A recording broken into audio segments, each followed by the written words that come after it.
Nah, sebelum memasuki pembahasan kita hari ini, izinkan saya untuk perkenalan dulu. Saya Fahmi Aisyah sebagai host dan ini teman-teman saya sebagai narasumber podcast hari ini. Hai, kenalin nama aku Amel Puspita.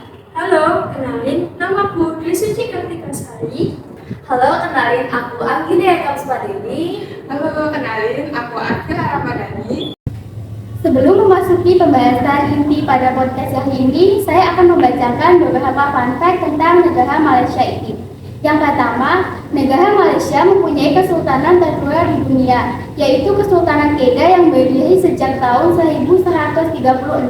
Yang kedua, Malaysia itu pernah berganti nama beberapa kali loh sebelum menjadi Malaysia ini, mulai dari Awahya Sonesus yang berarti semenanjung emas, yang berasal dari Romawi atau Yunani. Yang ketiga, lagu kebangsaan negara Malaysia yang berjudul Negaraku ternyata mempunyai cerita yang rumit dan panjang. Lagu kebangsaan ini diadaptasi dari melodi Perancis dan juga pernah terinspirasi dari lagu I Saw Raccoon karya Anne Shelton. Yang keempat, Malaysia pernah menyesuaikan zona waktu 8 kali.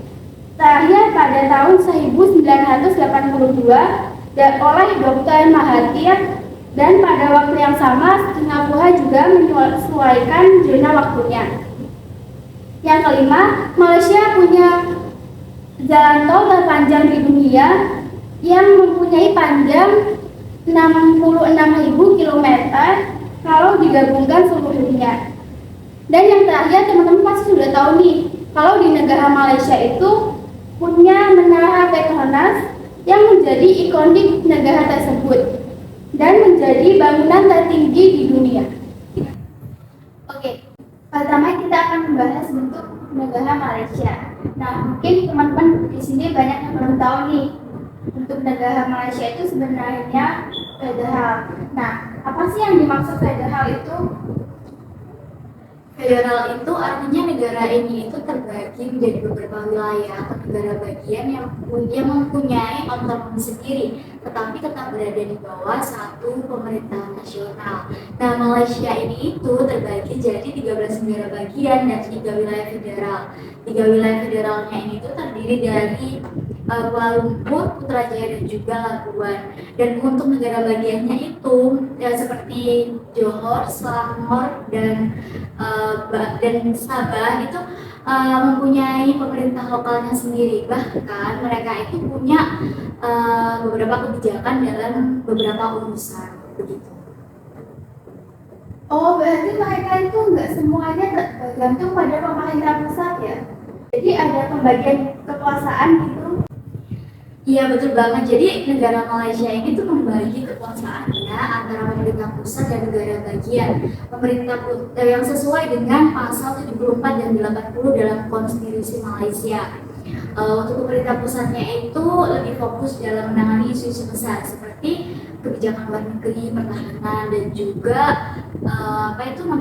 keuangan. Dan untuk negara bagian itu mempunyai wewenang dalam urusan lokal ya, seperti pendidikan, agama, dan juga pemerintahan daerah. Oke, paham. Lalu bagaimana sih dengan pemimpin di setiap negara bagian itu? Apa ada kepala pemerintahan lokal juga, Kak? Betul, jadi tiap negara bagian di Malaysia ini tuh mempunyai pemimpin lokal yang disebut dengan ketua menteri. Itu dipilih secara lokal oleh mereka. Nah, mereka ini ketua menteri ini tuh punya tanggung jawab untuk mengatur kebijakan dan urusan dalam negeri sesuai dengan kebutuhan negara bagiannya mereka masing-masing. Sementara untuk 3 negara wilayah federal tadi seperti Kuala Lumpur, Putrajaya dan juga Labuan, itu mereka langsung berada di bawah yurisdiksi pemerintah pusat. Nah, jadi ini tuh struktur yang memungkinkan adanya keragaman dan otonomi di tiap wilayah, tetapi tetap terkoneksi dalam satu pemerintahan federal, seperti itu. Jadi bisa dibilang mereka punya keseimbangan antara desentralisasi dan persatuan ya? Iya, jadi Di satu sisi tiap negara bagian itu tetap punya kontrol atas beberapa aspek yang spesifik ke daerah mereka, dan di satu sisi lain itu ada persatuan dalam isu nasional yang lebih luas. Konstitusi federal ini juga mengatur hubungan antar pemerintah pusat dan negara bagian supaya ada keseimbangan kekuasaan dan integrasi dalam pemerintahan. Nah, kalau soal sistem pemerintahannya sendiri nih, Malaysia ini juga punya sistem pemerintahan yang unik ya. Mereka juga pakai sistem pemerintahan parlementer yang mirip dengan sistem Westminster dari Inggris ya. Iya, benar banget. Sistem pemerintahan di Malaysia itu memang mengikuti model Westminster dari Inggris. Karena seperti yang kita tahu, negara Malaysia itu kan merupakan negara bekas jajahan Inggris. Nah, tapi di Malaysia sendiri itu mempunyai adaptasi gitu loh yang berbeda. Kalau di Inggris kan supremasi parlemen itu tidak bisa dikalahkan oleh perwakilan atau institusi manapun. Sementara kalau di Malaysia itu menegakkan supremasi konstitusi. Nah, untuk sistem pemerintahannya sendiri, Malaysia itu menganut sistem parlementer dalam kekuasaan monarki konstitusional, di mana kepala negara dengan kepala pemerintahannya itu dipisah. Kepala negara adalah yang dipertuankan, sedangkan kalau kepala pemerintahan itu Perdana Menteri. Terus yang di Batuan Agung ini gimana sih cara pemilihannya kalau boleh tahu? Untuk proses pemilihannya sendiri ini termasuk unik ya, karena Malaysia itu menerapkan konsep monarki yang bergilir, yang dimana yang di Pertuan Agung itu dipilih dari 9 sultan dari negara-negara bagian di Malaysia secara rotatif. Nah, prosesnya juga termasuk rahasia dan elit, jadi setiap sultan akan menerima kertas suara tanpa uang. Kemudian setiap sultan akan memilih kandidat yang dianggap layak untuk menjabat. Agar terpilih, kandidat harus meraih suara mayoritas, setidaknya 5 dari 9 suara. Kalau tidak ada satupun kandidat yang meraih suara mayoritas, maka proses pemilihan akan dilakukan ulang. Jadi ini tuh termasuk unik banget, karena dalam monarki konstitusional biasanya kan raja atau ratu itu naik tahta secara turun-temurun kan. Nah, tapi di Malaysia itu prosesnya lebih demokratis. Wah, sangat menarik sekali ya cara pemilihannya ini. Nah, kalau boleh tahu yang di Pertuan Agung itu meskipun hanya kebanyakan seremonial, masih punya kekuasaan penting ya. Betul. Jadi, walaupun perannya lebih simbolis saja ya, yang di Pertuan Agung itu tetap mempunyai tanggung jawab konstitusional yang signifikan. Contohnya seperti melantik Perdana Menteri, menyetujui undang-undang, dan melakukan fungsi protokoler lainnya. Yang di Pertuan Agung juga berperan sebagai Panglima Angkatan Bersenjata dan memiliki kekuasaan untuk memberikan perwakilan. Jadi di Pertuan Agung kan itu tetap mempunyai pengaruh dalam pemerintahan yang meskipun terbatas sih. Oke, sekarang kita masuk ke sistem pembagian kekuasaan di Malaysia. Nah, sistem kekuasaan ini melibatkan 3 cabang utama, eksekutif, legislatif, dan juga yudikatif. Bisa dijelaskan masing-masing perannya itu apa saja kalau boleh tahu? Oke, baik, yang pertama itu di cabang eksekutif ya. Jadi di cabang eksekutif itu ada yang namanya yang di Petua Agung. Yang di Petua Agung ini nama lainnya itu kepala negara. Jadi fungsinya itu secara simbolis saja, tapi ia bertindak berdasarkan nasihat dari Perdana Menteri. Nah, Perdana Menteri itu diangkat oleh yang di Petua Agung dari anggota parlemen yang mendapat dukungan mayoritas seperti yang dijelaskan oleh teman saya tadi. Dan ia bertanggung jawab dalam menjalankan pemerintahan dan membentuk kabinet. Berarti Perdana Menteri ini yang sebenarnya menjalankan kebijakan pemerintah ya? Iya, benar sekali. Lalu yang di cabang legislatif ada di parlemen yang terdiri dari yang di Pertuan Agong, Dewan Negara atau nama lainnya itu Senat, dan juga Dewan Rakyat. Nah, kalau Dewan Rakyat itu adalah majelis tinggi dengan jumlah 70 anggota yang dipilih dari negara bagian dan itu ditunjuk oleh yang di Pertuan Agong. Sementara untuk Dewan Rakyat sendiri itu adalah majelis rendah yang dipilih langsung oleh rakyat melalui pemilu. Jadi Dewan Rakyat itu punya kekuasaan utama dalam membuat undang-undang dan kebijakan anggaran. Oke, dan yang terakhir itu cabang yudikatif ya, boleh dijelaskan? Betul, jadi untuk cabang yudikatif di Malaysia sendiri itu dipimpin oleh Mahkamah Agung yang fungsinya sendiri itu sebagai pengadilan tertinggi. Jadi mereka itu meninjau dan memeriksa konstitusionalitasnya undang-undang. Selain itu, ada pengadilan tinggi yang fungsinya itu menangani kasus besar dan banding.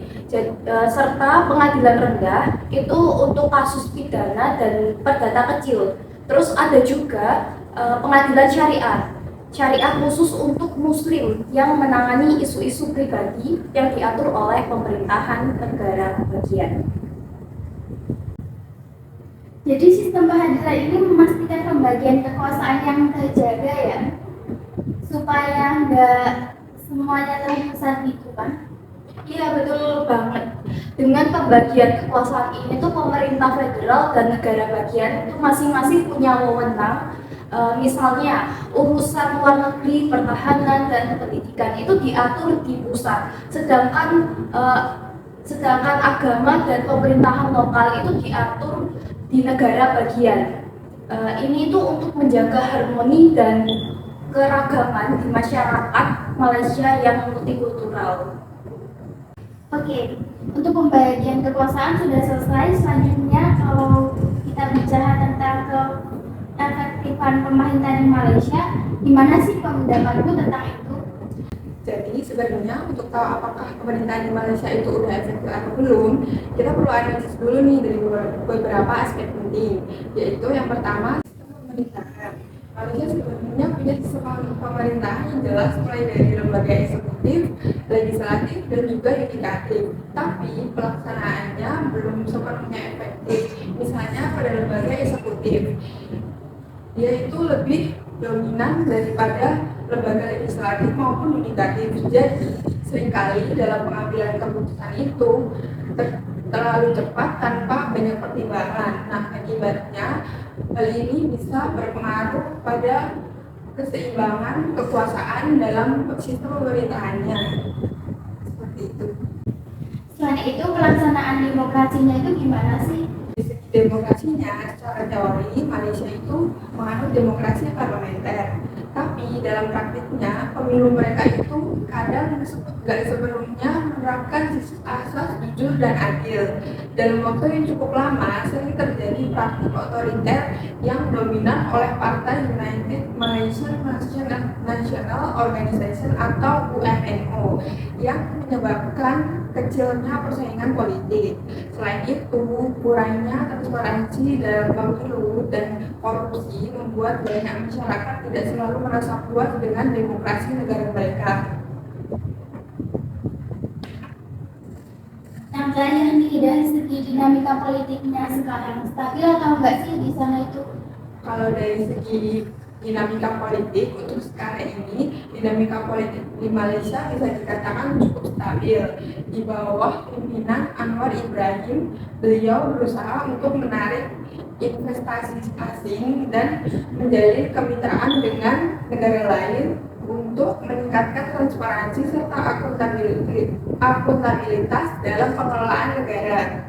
Meskipun politiknya yang cenderung stabil, demokrasi otoriter sebelumnya membuat Malaysia masih butuh banyak perbaikan dalam pelaksanaan demokrasinya dan pemerataan kekuasaan karena bisa berpengaruh pada arah kebijakan dan kesejahteraan masyarakatnya.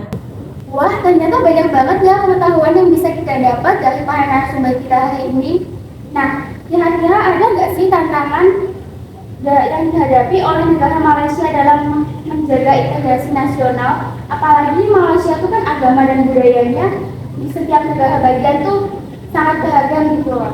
Nah, memang betul keberagaman budaya dan agama yang ada di setiap negara bagian menuntut pendekatan kebijakan yang inklusif dan sensitif. Tantangan utama muncul ketika kebijakan nasional dari pemerintah pusat tidak selalu sesuai dengan nilai tradisi ataupun kebutuhan daerah-daerah tertentu.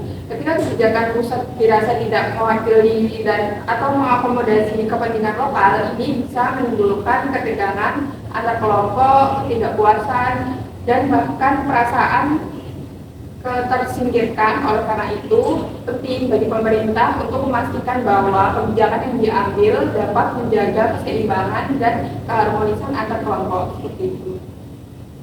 Oke, lalu bagaimana sih peran informasi birokrasi itu bisa membantu meningkatkan efisiensi pemerintahan di Malaysia, khususnya itu di tingkat pusat ataupun di tingkat daerah? Nah, reformasi birokrasi itu kan mencakup digitalisasi, transparansi, dan penyederhanaan prosedur, serta dapat mempercepat proses pelayanan publik dan meningkatkan efisiensi pemerintahan. Digitalisasi sendiri membantu mengurangi waktu tunggu dan mempermudah akses masyarakat terhadap layanan. Selain itu, transparansi dalam pengelolaan anggaran dan proses administratif juga meningkatkan akuntabilitas pemerintah, sehingga mencegah praktik korupsi dan mempermudah pengawasan. Dengan reformasi ini, pemerintahan di tingkat pusat dan daerah dapat lebih responsif terhadap kebutuhan masyarakat dan pelaku bisnis, serta dapat menciptakan sistem yang lebih efisien dan efektif. Oh iya, tadi kan kita juga sempat nih membahas tentang sistem federalisme. Nah, bagaimana sih sistem federalisme di Malaysia itu dapat diperkuat untuk meningkatkan efisiensi di pemerintahan baik di tingkat pusat maupun di tingkat daerah sendiri? Jadi untuk memperkuat sistem federalisme di Malaysia perlu ada peningkatan koordinasi antara pemerintah pusat dan negara bagian. Salah satunya adalah dengan memastikan bahwa kebijakan nasional dapat disesuaikan dengan kondisi lokal agar tidak ada ketidaksesuaian antara kebutuhan daerah dan kebijakan pusat. Peningkatan komunikasi dan kolaborasi antara pemerintah pusat dan daerah serta penguatan otonomi daerah juga dapat meningkatkan efisiensi dalam pelayanan publik dan pengambilan keputusan yang lebih tepat. Jadi, kira-kira ada nggak sih langkah-langkah yang dapat diambil oleh pemerintahan untuk memastikan bahwa pembagian kekuasaan antara pemerintah pusat dan negara bagian dapat berjalan lebih harmonis dan efektif? Jadi untuk memastikan pembagian kekuasaan yang lebih harmonis, pemerintah itu bisa menyusun mekanisme pengambilan keputusan yang lebih inklusif dan melibatkan negara bagian dalam perumusan kebijakan. Adanya perjanjian yang jelas mengenai pembagian kewenangan dan anggaran, serta evaluasi bersama secara rutin bisa memperkecil potensi konflik dan memastikan kebijakan yang lebih terarah dan merata di seluruh negara bagian. Jadi untuk memastikan sistem pemerintahan yang sudah diterapkan dapat terus adaptif dan responsif, apa sih upaya yang dapat dilakukan? Nah, untuk itu pemerintah Malaysia sendiri itu perlu menciptakan saluran komunikasi yang terbuka antara pemerintah, pusat, dan masyarakat di daerah. Dengan melakukan survei atau forum komunikasi rutin untuk mengidentifikasi kebutuhan lokal, pemerintah dapat merespon lebih cepat terhadap perubahan sosial, ekonomi, dan juga politik di tingkat daerah. Selain itu, digitalisasi pemerintahan juga dapat mempercepat proses pelayanan dan memudahkan akses informasi bagi masyarakat. Lalu ada nggak sih tantangan utama yang dihadapi Malaysia dalam mewujudkan pemerintahan yang lebih transparan dan akuntabel itu? Jadi tantangan utama yang dihadapi Malaysia dalam mewujudkan pemerintahan yang transparan dan akuntabel itu yaitu mengurangi praktik korupsi dan meningkatkan sistem pengawasan. Oke, terus bagaimana tuh caranya pemerintahan Malaysia mengatasinya? Untuk mengatasinya itu, pemerintah perlu memperkuat sistem pengawasan internal dan eksternalnya, serta memastikan bahwa data dan kebijakan publiknya itu dapat diakses dengan mudah oleh masyarakat. Selain itu, membangun budaya dan akuntabilitas di kalangan pejabat pemerintah dan aparat itu juga sangat penting untuk memastikan bahwa keputusan yang diambil itu dapat dipertanggungjawabkan. Jadi kesimpulan podcast kita pada hari ini yaitu sistem pemerintahan Malaysia memiliki struktur yang unik dan kompleks. menggabungkan elemen federal dengan monarki konstitusional. Malaysia terdiri dari 13 negara bagian dan 3 wilayah federal, di mana adanya pembagian kekuasaan antara pemerintahan pusat dan negara bagian menunjukkan keseimbangan antara desentralisasi dan persatuan. Namun tantangan utama yang dihadapi adalah dalam menjaga transparansi, akuntabilitas, serta integrasi nasional di tengah keragaman budaya dan agama. Upaya untuk memperbaiki efek pemerintahan dan pelaksanaan demokrasi juga perlu ditingkatkan agar masyarakat merasa lebih terlibat dan dipertimbangkan dalam pengambilan keputusan. Melalui pendekatan kebijakan yang inklusif dan aksesibilitas informasi, pemerintah dapat merespon dengan baik terhadap kebutuhan lokal dan menciptakan harmoni di masyarakat yang multikultural. Nah, itu dia sekilas pembahasan podcast kita hari ini mengenai pemerintahan negara Malaysia. Terima kasih kepada penonton yang sudah mendengarkan podcast kita hari ini. Semoga podcast kita hari ini bisa menambah wawasan dan pengetahuan tentang negara tetangga kita yang menarik ini. Sampai jumpa lagi.